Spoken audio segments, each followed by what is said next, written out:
더 밀어 넣겠다라는 거죠. 저 광부 데미지. 이거 타워 오른쪽 날아갈 것 같은데요. 가져가요. 예, 이렇게 들어가면 늦거든요. 오지엔이 늦어서 이걸 막아내느냐 파이어볼. 자, 이거 타워를 부실 수 있나요? 근데 일단 공격보다 일단 수비가 먼저기 때문에요. 로얄 로그에 너무 많은 엘릭서를 썼기 때문에 이거 막을 수가 없는 겁니다. 자, 타워 위쪽 가져간다고 하더라도 지금 내 타워가 문제예요.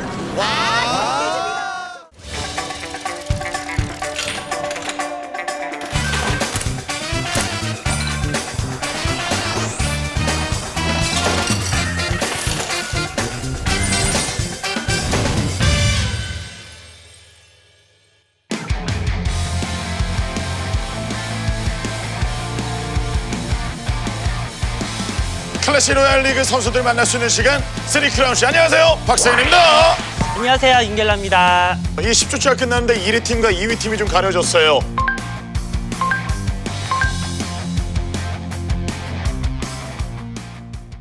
그 오젠 엔투스 입장에서도 아쉬움이 굉장히 좀 많았던 게 매치에서는 이겼는데 그 세트 득실 때문에 지금 못 올라간 거 아니에요. 킹존 드래곤에스가 이제 샌드박스를 2대0으로 잡으면서 네. 오지엔에게도 희망이 생겼다라고 보여졌지만 정말 아쉽게 한 세트를 내주면서 와일드 카드 전에 진출이 실패하는 거 보고 초반에 이제 격차를 따라잡기에는 네. 무리가 있었구나 느껴졌죠. 그럼 오늘 3크라운 쇼의 심층 분석은 바로 그 경기인가요? 네, 그래서 10주차 3크라운 경기는 샌드박스 대 오지엔의 경기를 구워봤습니다. 자존심을 지키면서 와일드 카드 전에 이제 올라간 샌드박스. 오늘의 주인공을 저희가 직접 모셔서 이야기를 할 텐데요. 오늘의 주인공은 사도 선수입니다.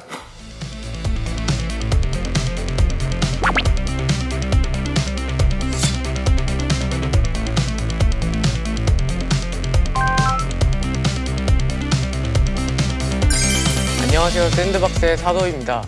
이제 뭐 개인 방송도 많이 해보셨잖아요. 네. 이런 방송에서도 윤겔라 못지않게 이제 입담을 좀 발휘할 수 있고 어떠세요, 나오니까요?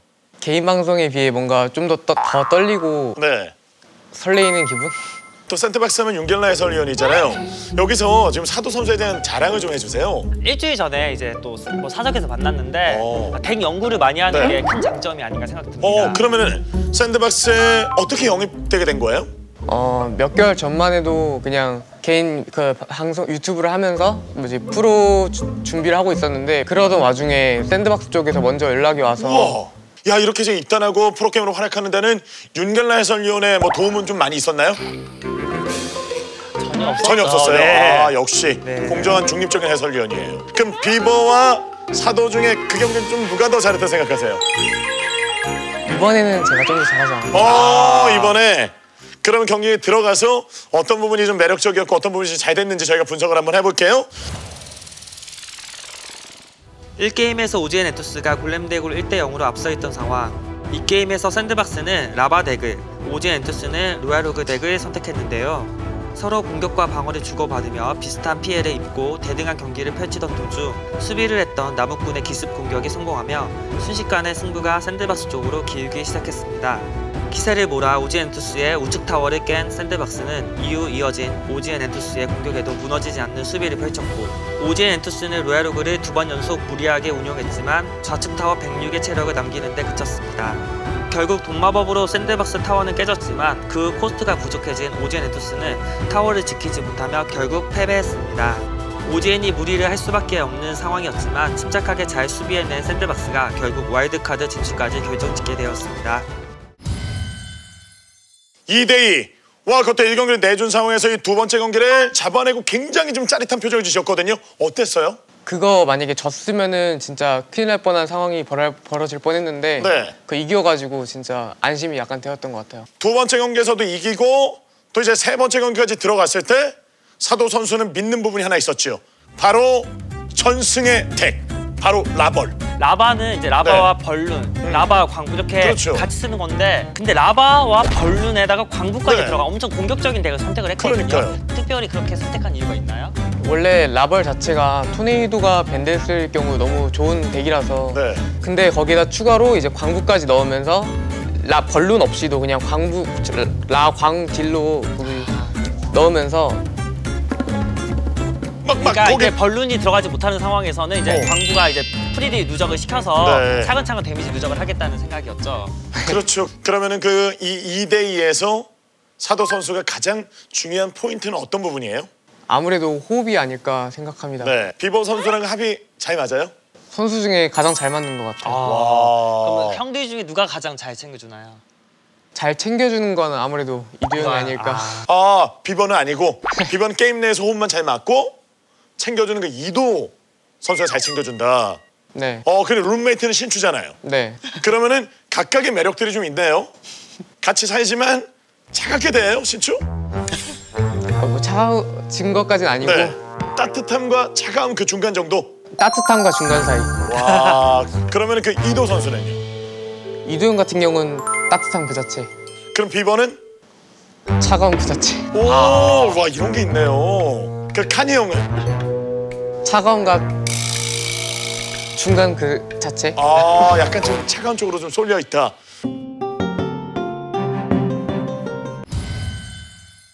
오늘 이 3크라운 경기에 대해서 한 줄 평해보는 시간을 갖도록 하죠. 먼저 윤결나 해설위원부터. 벼랑 끝에 몰려야 본 실력이 나온다라고 생각. 사도 선수가 자신의 경기를 보고 나서 셀프 한 줄 평. 끝까지 긴장을 놓치지 말아야 될 것 같아요. 사도 선수에 대한 좀 프로필을 보면서 좀 이야기를 좀 나눠볼 텐데요. 재밌는 이야기가 굉장히 많아요. 내가 프로게이머가 되는 거는 바로 엑스보 마스터 대석장 때문이다. 원래부터 프로를 뭔가 하고 싶었는데 오. 가장 본보기가 된 게 대숙장 형이라고 생각합니다. 그럼 리그에서 진짜 대형 석군 장인 선수 딱 만났을 때 어땠어요, 진짜? 너무 새로웠어요. 그러니까 뭐냐면 제가 지금까지 응원하던 선수가 저의 상대가 되니까 진짜 굉장히 떨리고 설레고 꼭 이겨야겠다는 마음. 대형 석군 장인 선수가 이번에 솔직히 가장 라이벌이라고 TNT 선수에게 또 무너졌잖아요. 그거를 솔직히 지켜보는 팬 입장은 어땠습니까?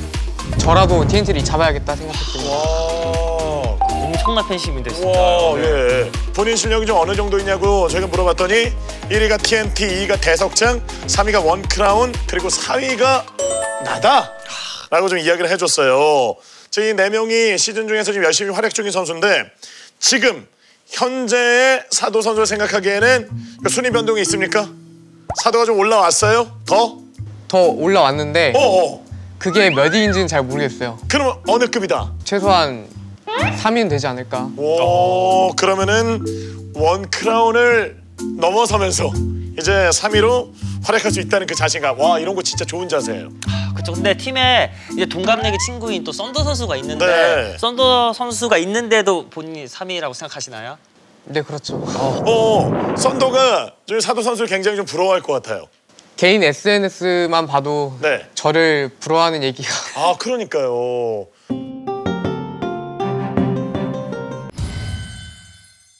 최근에 확 들어오는 덱들이 있어요?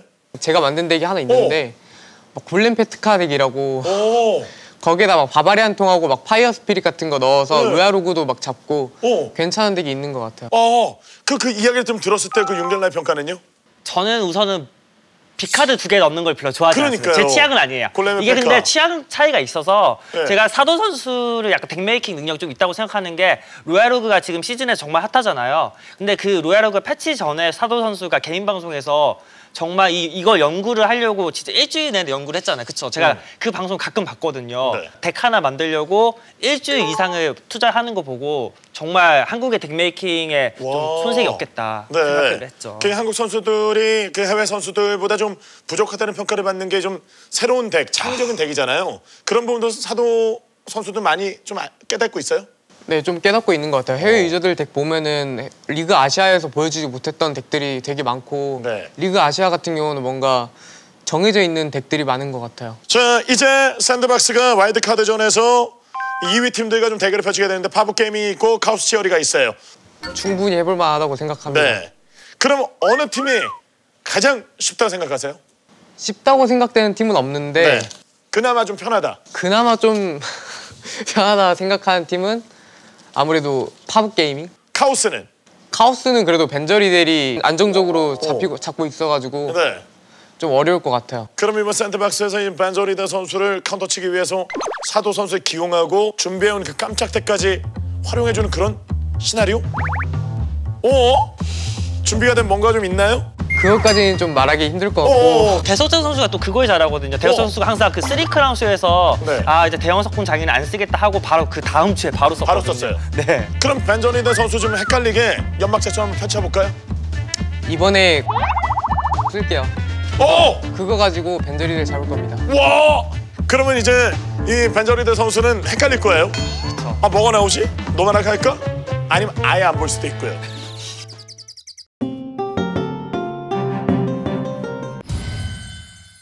카오스보다 파브가 조금 더 경기 펼치기 좀 쉬운 부분이 어떤 부분이에요? 파브가 2대2는 그래도 괜찮게 하는 것 같은데 1대1 같은 경우 뭔가 약점이 있는 것 같은 그래서 잡을 수 있을 것 같은 자신감이 좀 있어요. 어떤 부분이 파브의 약점이죠?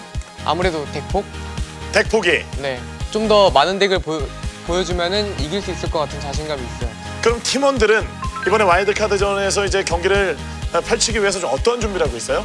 팀원들과 저 같은 경우 해외 유저들 덱이나 아니면은 그 NA 그리고 EU 같은 여러 지역들 덱 보면서 덱 메이킹 아니면은 그 덱 보면서 연습 같은 걸 하고 있는 것 같아요. 연습을 하고 그러면은 이제 덱 메이킹의 선구자 바로 윤겔라의 선전이 오늘 옆에 직접 왔으니까 이 샌드박스의 선전을 위해서 조언 한번 해주시죠.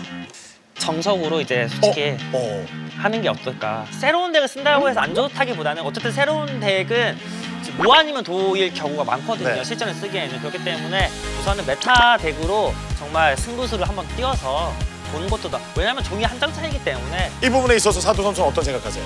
저도 그것에 대해 좀 더 동의하는 부분입니다. 왜냐하면은 막 변태 덱을 떴다가 만약에 진짜 상성이 안 먹히고 그러면은 되게 당황할 수 있는 부분이라서 그냥 메타 덱을 들고 거기에서 이겨서 좀 더 자신감을 가지고 플레이오프에 가는 게 좀 더 낫지 않을까 생각합니다. 그럼 이제 팬분들 앞에 샌드박스가 어디까지 나갈 거다 각오 한 말씀해 주시죠.